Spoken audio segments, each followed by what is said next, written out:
TN டெட்டுக்கு தேவையான பாடப்பகுதியை முதல் வகுப்புலேருந்து என்னென்ன கொஸ்டின் இருக்கிறத நம்ம முடிஞ்ச அளவு எக்ஸாமுக்குள்ளே கவர் பண்ண ட்ரை பண்ணுவோம்.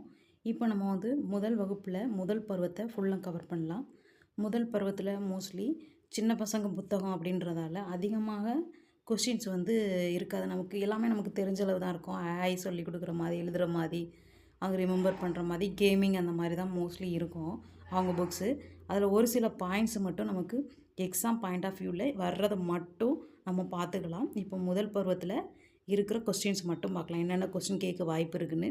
இப்போ முதல் பருவத்தில் நீங்கள் பார்த்துட்டிங்கன்னா தமிழில் வந்து ஒரு 2 கொஸ்டின்ஸ் கொடுத்துருக்காங்க. என்னென்னு பார்த்தீங்கன்னா பேஜ் நம்பர்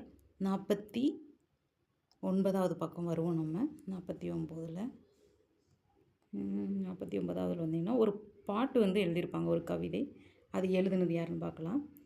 இப்போது அம்மா இங்கே வா வா அப்படின்ற ஒரு கவிதையை எழுதியது யாருன்னு பார்த்தீங்கன்னா வி வேணுகோபால்னார் அப்படின்றவங்க எழுதியிருக்காங்க. இப்போ நம்ம வந்து இந்த கவிதையை ஃபுல்லாக படிக்கணுன்ற அவசியம் நமக்கு கிடையாது. அவசியம் கிடையாதுன்னு நீங்கள் வந்து ஜஸ்ட் ரீட் பண்ணால் பண்ணிக்கோங்க. ஆனால் கொஸ்டின் பாயிண்ட் ஆஃப் வியூவில், எக்ஸாம் பாயிண்ட் ஆஃப் வியூவில் நீங்கள் பார்த்தீங்கன்னா அம்மா இங்கே வா வா என்ன நூலை எழுதியது அப்படின்னு நூலோ இல்லாட்டது ஜஸ்ட்டு கவிதை எழுதியது யாருன்னு கேட்டாங்கன்னா வி வேணுகோபால்னார் அப்படின்றவங்க எழுதுனாங்கன்றதை நம்ம ஞாபகம் வச்சுக்கணும்.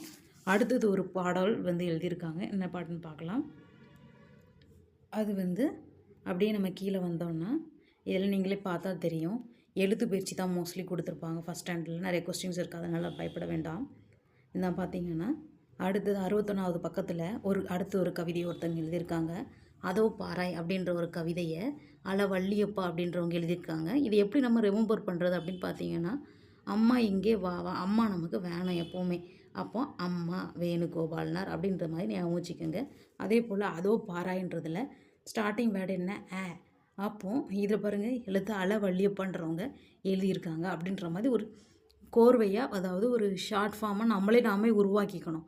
அப்போ தான் நமக்கு ஈஸியாக கொஸ்டின் வந்துன்னா அதோ பாராய் வள்ளியப்பா அப்படின்ற மாதிரி டிக் பண்ணுற மாதிரி ஈஸியாக இருக்கும். உடனே அதை நம்ம ரிமெம்பர் பண்ணிக்கலாம், டைம் வேஸ்ட் ஆகாது, ஈஸியாக நம்ம ஆன்சர் பண்ணிடலாம். இதோட தமிழில் 2 கொஸ்டின் தான் ஃபஸ்ட் பருவத்தில் இருக்குது. அதுக்கப்புறம் நீங்கள் இங்கிலீஷ் போனீங்கன்னா இங்கிலீஷில் கொஞ்சம் கொஸ்டின்ஸ் இருக்குது. அதாவது இப்போது யானைன்னு எடுத்தோன்னா யானையோட குழந்தை பருவம், அதாவது யானையோட அதோட பேபியை நம்ம என்ன சொல்லுவோம் அப்படின்றத இங்கிலீஷில் வந்து ஒரு சில கொஸ்டின்ஸ் இருக்குது, நம்ம பார்க்கலாம். அது எத்தனாவது பக்கத்தில் 132வது பக்கம் நீங்கள் கீழே வந்தீங்கன்னா அப்படியே ஃபஸ்ட் ஸ்டாண்டர்ட் இருந்தாலும் அது மோஸ்ட்லி இருக்காது, அது வந்து ஈஸியாக தான் இருக்கும். இதை பார்த்தீங்கன்னா ஸ்கொரலோட பேபின்னு சொல்கிறாங்க. இந்த டைகரோட அதை வந்து கப்புன்னு சொல்கிறாங்க. உபாப்பா has a chick in the hole of the tree அப்படின்னா உபாப்பாவோடைய பேபி சிக்கு அப்படின்றத ஞாபகம் வச்சுக்கணும். வல்ச்சரோடது வந்து சிக்கு, உப்பாப்பாவோடதையும் வல்ச்சரோடைய பேபியும் சிக்குன்னு சொல்கிறாங்க, ஞாபகம் வச்சுக்கோங்க. அதுக்கப்புறம் பார்த்திங்கன்னா ஊல்ஃபோடதை பப்புன்னு சொல்லுவாங்க. அடுத்தது பேபி ஃபாக்ஸோடது வந்து கப்புன்னு சொல்கிறாங்க. அடுத்தது யாக்கோடது வந்து ஹாஃப்னு சொல்கிறாங்க, பேபின்னு சொல்லலாமா. சிஃப்ராவோடதை வந்து சிஃப்ராய்ஸ் அந்த பேபி பருவத்தை ஃபவுல்னு சொல்கிறாங்க.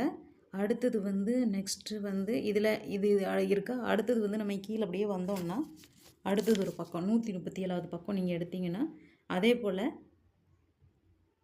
அதோட குட்டி நேம் என்ன அப்படின்ற மாதிரி மென்ஷன் பண்ணியிருப்பாங்க. கிழனா இருக்குது பாருங்கள். லயனோட த கப்புன்னு சொல்லுவாங்க, டக்குன்னு அதை டக்லின்னு சொல்லுவாங்க. ஒரு ஸ்டோரி கூட உண்டு, வாத்து அதோட குட்டி காணாமல் போயிடும், அது தேடி வர்ற அந்த ஒரு ஸ்டோரி உண்டு, அதில் டக்லிங்னு வார்த்தை வரும், ரிமெம்பர் பண்ணி படிங்க. அடுத்தது வந்து பிக்கோட குட்டி வந்து பிக்லட்னு சொல்லுவாங்க. சிப்ரா வந்து ஃபவுல்னு சொல்கிறாங்க. ஹென்னை வந்து சிக்குன்னு சொல்கிறாங்க. சிக்கன் நம்ம சாப்பிட்றலாம், அந்த மாதிரி ஞாபகம் வச்சுக்கோங்க. எப்படியாவது தப்போறாங்க, ஆனால் நம்ம ஞாபகம் வைக்க எதனாலும் பயன்படுத்திக்கிறது தப்பு இல்லை. அடுத்தது ஆடோட குட்டியை வந்து கிட்டுன்னு சொல்கிறாங்க. நம்ம கிட்டு மாதிரி சின்ன குட்டியாக இருந்தால் நம்ம இப்படி தானே யூஸ் பண்ணிகிட்ருக்கோம். அதே போல் எலிஃபண்டோடது வந்து ஆஃப்னு சொல்கிறோம்.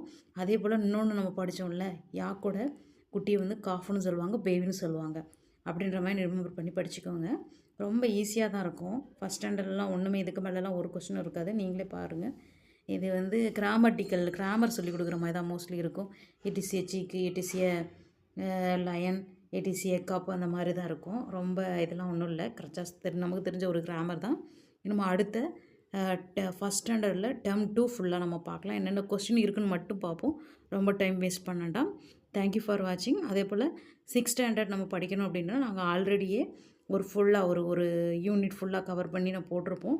அதை நீங்கள் பார்க்கணும், யூஸ்ஃபுல்லாக இருக்கும். பார்க்கணுன்னா பாருங்கள். தேங்க்யூ ஃபார் வாட்சிங். கண்டினியூவாக உங்களுக்கு இந்த மாதிரி அப்டேட் வேணும்னா லைக் பண்ணுங்கள். தேங்க்யூ ஃபார் வாட்சிங்.